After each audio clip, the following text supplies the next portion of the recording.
My wife asked me to let her sleep with other men because she survived cancer, but when I told her no, she started having multiple affairs behind my back. A couple of weeks ago, my wife came to me saying she needed to get something off her chest. I asked her what was wrong, and she said that going through cancer a year ago taught her that life is too short, and that she wants to experience things. I knew what she meant. She always wanted to travel, but we never had the money. I took her hand and told her we can do it. We can travel the world. I'll find a second job and save every dime I make off it. That will be our travel money. That's really sweet, honey, but that's not what I meant, she replied. It hurts to even ask this, but I want to sleep with other men while still being with you. I stood still. My world felt like it had just collapsed. It took me a minute, but I told her that I couldn't let her sleep with someone else and stay with her. The betrayal just felt too much to bear. She seemed upset at first, telling me that I was holding her back from experiencing life after what she'd been through. I suggested she take up other hobbies that made her life more fulfilling, and she reluctantly agreed. The next few weeks after she popped the question, her behavior changed. She would come home from the office late a few nights out of the week. When she would come home, she would tell me that she was just hanging out with her coworkers or had to stay later to help work on a project, and I didn't pay much attention to it at first. One time I saw her come home particularly late in clothes that she hadn't left the house in. Her makeup was done beautifully, and she wore a red dress, much like Jessica Rabbit's. She looked really happy as she walked into the house. I asked her why she had changed her outfit from her usual work attire to this elegant dress, and she said they had an after-hours work event to boost the morale of the team. I asked her where it was and why she hadn't brought it to me. She only answered one of my questions. She said they didn't allow them to bring spouses because the food bought was on the company's dollar. I let it go, and she went upstairs to prepare for bed. In the following days, she wore her makeup the same way from that night and started wearing more vibrant fitted work clothes. It was a subtle change, but I knew Mia, and Mia despised wearing makeup unless it was a special occasion. On the weekends, I noticed while she was running errands, she would now start putting on makeup and the expensive perfume I bought her for one of our anniversaries. She didn't wear it when we went out though. The dates between us started to become few and far between, and it wasn't because I wasn't planning them. Every time I would try to propose a candlelight dinner or reading in a park, Mia said she would be busy that day, or that she was tired and wanted to rest, but later that day, she would leave the house to go somewhere alone. I didn't want to bring up the changes I saw because I figured this was probably what she meant by feeling alive. She was taking care of herself more and dressing herself up. Who would I be to tell her otherwise? Some days, after running errands, she would tell me how a guy in the grocery store hit on her. I was never the jealous type, but she would go on and on about how the guy looked at her. Even at work, she would come home, and the second I would ask her about her day, she would lead to how a certain guy at her job was so smart and how great he was at problem solving. The uneasiness settled in when we would host game nights at our house and my male friends would come over to play. After they left, Mia would go on about how cute they were when they were losing, or how another one was so funny. She seemed to have taken an interest in them, and I debated not having people over anymore. But at the same time, I didn't want to take away any fun experiences from Mia, considering she almost lost her life. I felt torn. I knew I had to talk to her. So after work one day, I made her dinner and brought up her recent changes. I told her I noticed she was coming home late often, wearing makeup, dressing better, and talking about more dudes in her life. I told her about how insecure it made me feel in the relationship. She did not take it well. She said that I was being controlling and that she wasn't doing anything to raise suspicion. I said that I trusted her, but her actions were just alarming, considering the talk we had a few weeks ago. She said that she didn't need a man to control her life, and that I didn't understand what it was like to face death. So yeah, I'm gonna experience this life to the fullest, she said. I apologized for getting her riled up, said I was just concerned about her behavior, and told her I only wanted the best for her. That night, I sat in our bed feeling guilty about everything. I accused her of cheating on me, and now I'm sitting here with an egg on my face. Mia was doing exactly what I told her to do. Try new hobbies like makeup, fashion,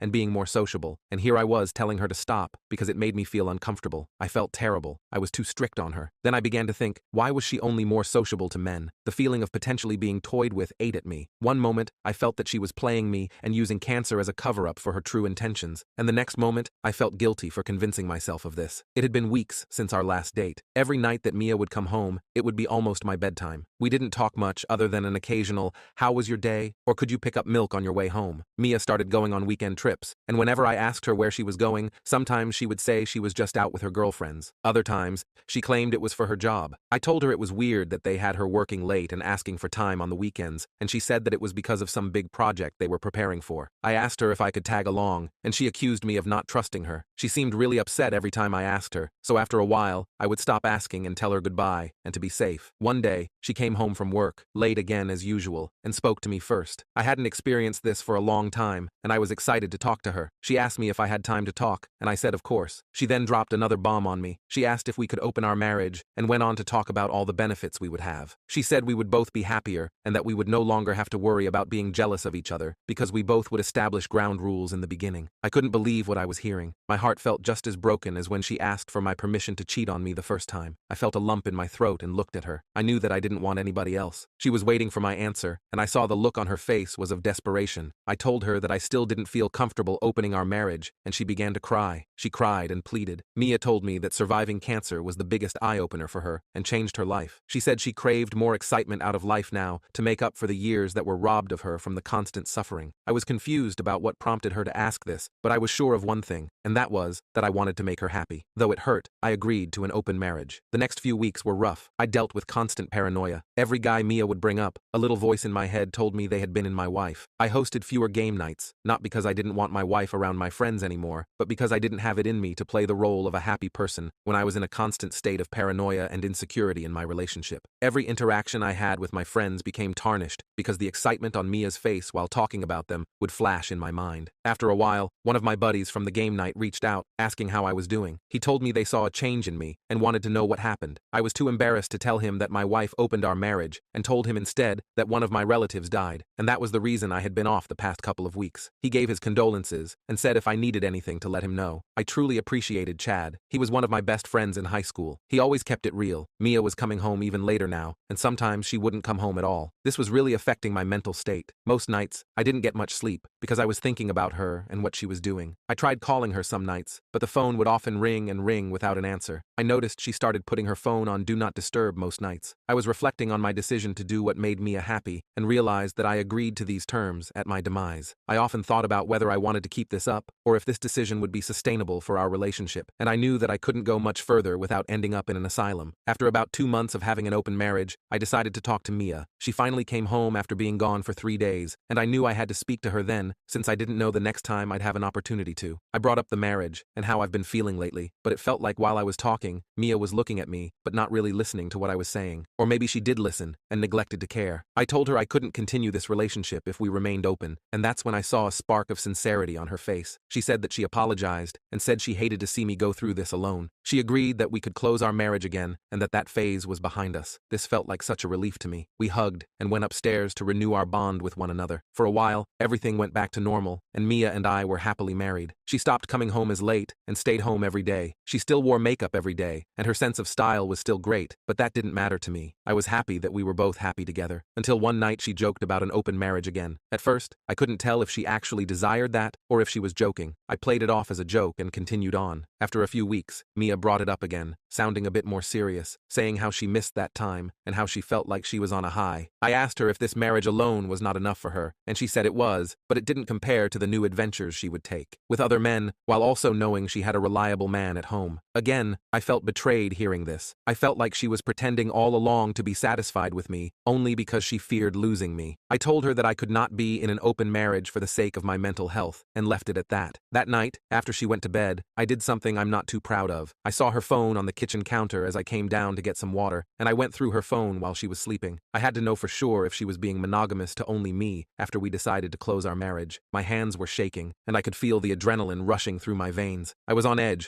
unlocking her phone. I navigated to the messages and checked her recents. I saw her most recent text was from a guy named Big Chatty. He had told her goodnight and that he loved her. I dropped the phone back on the counter and felt the room spin around me. As I regained my balance, I scrolled up to see their conversation. He talked about her leaving her husband and living a better life with him. She said she wanted all that and more, but it was complicated at the time. They talked about future plans together and said that he wanted to see her more than just the weekend trips they took together. I should have known she wasn't taking business trips. In the messages, I even saw him sending her money for her hair, nails, and new clothes. That's where she got the new clothes from. When all the pieces started coming together, I felt like someone punched me right in the gut. I looked at the history these two had together, and they dated all the way before she asked me for the first pass on an affair. They had been talking about seeing each other before she was declared cancer-free. One of her messages to him was, "If I beat this, you definitely have to take me to the Maldives, lol." I couldn't believe her. This sadness quickly turned into rage. I felt my blood boiling and had to know who this Big Chatty was. I checked the number, and it looked awfully familiar. It had the same area code code as ours. I could hear my heartbeat through my ears. I ran to grab my phone and searched for the number. It was Chad, my high school best friend. My heart shattered. The next morning, I woke her up with her phone in my hand. She asked me what I was doing, and I had no words. I opened up the messages between her and Chad and showed her. She instantly tried to explain that she didn't mean to hurt me, and their affair meant nothing to her. She even tried to say that's why she hadn't left me yet, because she still loved me and only wanted me as her husband. I was enraged. When she saw that I wasn't taking it how she expected, she began to cry and beg, just as she did when she asked for an open marriage. She again said that the cancer made her want to seek new experiences. I told her that the cancer didn't affect her brain